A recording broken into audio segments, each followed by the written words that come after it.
कल मैंने आपसे कहा था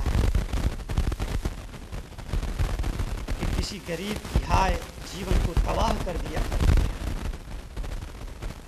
भगवान से क्षमा मांगने की बजाय, जिनेंद्र से क्षमा मांगने की बजाय, ईश्वर से क्षमा मांगने की बजाय, मंदिर में जाकर के भगवान की मूर्ति के सामने क्षमा याचना करने की बजाय उस आदमी से क्षमा मांगिए जो क्रोध पालता है, जो अहंकार पालता है, जो राग पालता है, जो द्वेष पालता है। अरे संतों से क्षमा मत मांगो, क्योंकि संत तो अपने मन में क्रोध की बैर की गांठ रखते ही नहीं है। भगवान से क्या क्षमा मांगना? भगवान कोई क्रोध नहीं पालते हैं।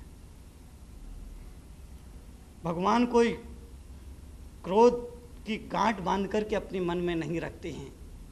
भगवान तो क्षमा है, वो तो कृपालु है, वो तो दयालु है, वो तो दया के अवतार है, वो तो करुणा की मूर्ति है। वो तो तुम्हारे अपराधों को यूं ही क्षमा कर देंगे। तुम्हें नादान समझ करके, तुम्हें अज्ञानी समझ करके, तुम्हें अबोध समझ करके, तुम्हें बालक समझ करके वो क्षमा कर देंगे।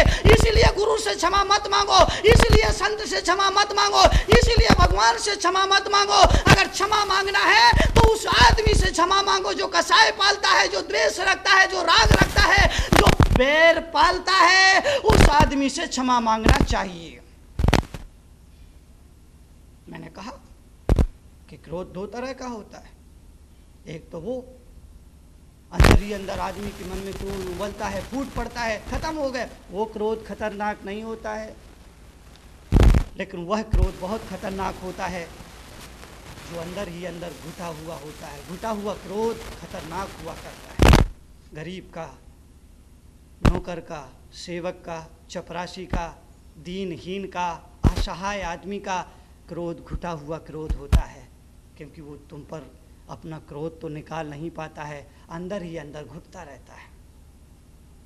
और जब अंदर ही अंदर घुटता रहता है, घुटता रहता है, उड़ता रहता है, वो उसकी हाय बन जाया करता है। और क्योंकि ये हाय कभी नहीं लेना चाहिए, ये जीवन को बिगाड़ दिया करती है, परंतु उसके बदले में आग कभी कभी जीवन को तबाह कर देती है। किसी कारण से भूल हो गई, क्रोध हो गया, किसी का अपमान हो गया, अनादर हो गया, दुर्व्यवहार हो गया, क्रोध में आकर के कुछ कह दिया, तो जाकर के उससे क्षमा याचना कर लो, निपटारा हो जाएगा, बात खत्म हो जाएगी। गरीब की हाय कभी मत लेना। जो लोग पशुओं के साथ दुर्व्यवहार करते हैं, कत्ल खानों में, बूचड़ खानों में पशुओं को मारते हैं, उनकी गर्दन पर छुरी चलाते हैं, वो पशुओं की हाय जीवन को तबाह कर दिया करती है।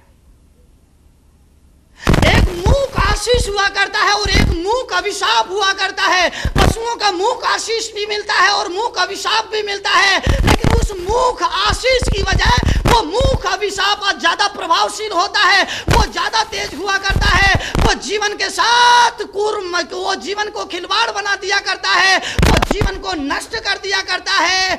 पशु जो कटता है, कटते पशुओं को अपनी मृत्यु से पहले आभास हो जाया करता है, और इसी वजह से वो खाना पीना छोड़ देते हैं। घास पड़ी होगी, घास नहीं खाएंगे, उन्हें अपनी मृत्यु का आभास हो जाता है। और जब बूचड़ खानों में, कत्ल खानों में, स्लॉटर हाउस में उनके साथ जुल्म किया जाता है, बेजुबान, निरीह, दीनहीन पशुओं को काटा जाता है, तो उनकी जो भावों की तरंगे है वो तरंगे निकलती है, और तरंगे निकल कर के सारे संसार में व्याप्त होती है। और वैज्ञानिकों ने सिद्ध कर दिया है कि उन तरंगों की वजह से भूकंप आते हैं, भूकंप आया करते हैं, और भूकंप का दुष्परिणाम पूरी दुनिया जानती है, भूकंप के अंजाम सारी दुनिया जानती है। इसलिए इस मुल्क में कहा जाता है, आचार्यों ने कहा है, ज्ञानियों ने कहा है, धर्माचार्यों ने कहा है कि इस पृथ्वी पर जीने का सबको अधिकार है, इस पृथ्वी पर अपना जीवन गुजर बसर करने का सबको अधिकार है। अरे ईश्वर जो जीव जंतु इस पृथ्वी पर है, अगर आप कहते हैं कि वो ईश्वर के द्वारा बनाए गए हैं, ईश्वर की देन है, तो ईश्वर की देन के साथ खिलवाड़ करने का मनुष्य को किसने अधिकार दिया? मैं पूछता हूं कि उनके जीवन को उजाड़ने का, उन्हें उनके जीवन को नष्ट करने का अधिकार मनुष्य को किसने दिया है? तुम्हें किसने दिया है? सबको जीने का हक है, सबको जीने का अधिकार मिलना चाहिए। आदमी अपने पेट को भरने के लिए अपने स्वाद के लिए, अपने स्वार्थ के लिए जानवरों को मारता है, मार करके उनका मांस खा जाता है। जानवरों को मारता है, उनको मार करके उनका मांस बेचता है और पैसे कमाने लग जाता है। आदमी कितना अंधा हो गया है, चंद रुपयों के लिए, रंग बिरंगे रुपयों के लिए जीवन के साथ मजाक करता है।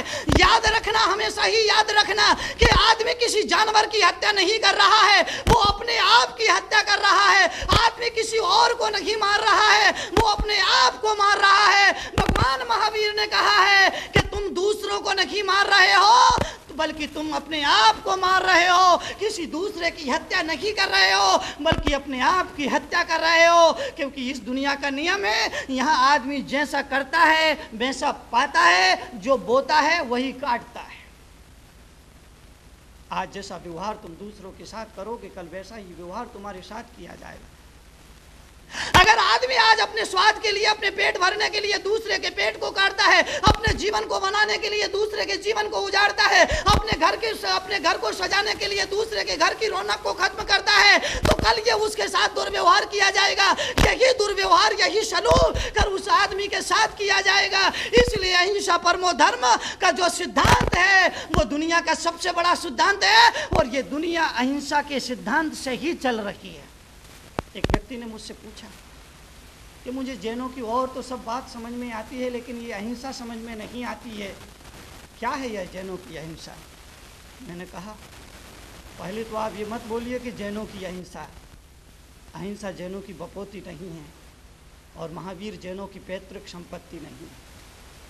अहिंसा केवल जैनों की नहीं है। अरे जैनों की अहिंसा नहीं है, अहिंसा तो मनुष्य मात्र की है, अहिंसा तो प्राणी मात्र की है। दुनिया में ऐसा एक भी धर्म नहीं जिसमें अहिंसा का दर्शन ना हो, जिसमें अहिंसा का उपदेश ना हो, जिसमें अहिंसा की बात ना हो। दुनिया के सभी महापुरुषों ने, सभी तीर्थंकरों ने, सभी अवतारों ने, सभी आचार्यों ने, सभी शंकराचार्यों ने, सभी जगत गुरुओं ने, सभी ज्ञानियों ने अहिंसा का संदेश दिया है, जीवों पर रहम करने का संदेश दिया है, अपने जीवन के साथ सबको जीने का अधिकार देने का वक्तव्य दिया है, प्रवचन दिया है। ये तो मनुष्य मात्र के कल्याण के लिए, प्राणी मात्र के कल्याण के लिए दिया जाने वाला अमृत संदेश है। मैंने कहा कि दुनिया में जो कुछ है वो सब अहिंसा के लिए है। अहिंसा से दुनिया चल रही है, अहिंसा से संसार चल रहा है, अहिंसा से ब्रह्मांड टिका हुआ है। दुनिया में जो कुछ भी घट रहा है वो अहिंसा के लिए है। अगर चौराहे पर लाल बत्ती लगी हुई है तो वो लाल बत्ती अहिंसा के लिए है। वो कह रही है कि जरा रुकिए, इंतजार करिए, जब आपका नंबर आएगा तब आप आगे जाना। अगर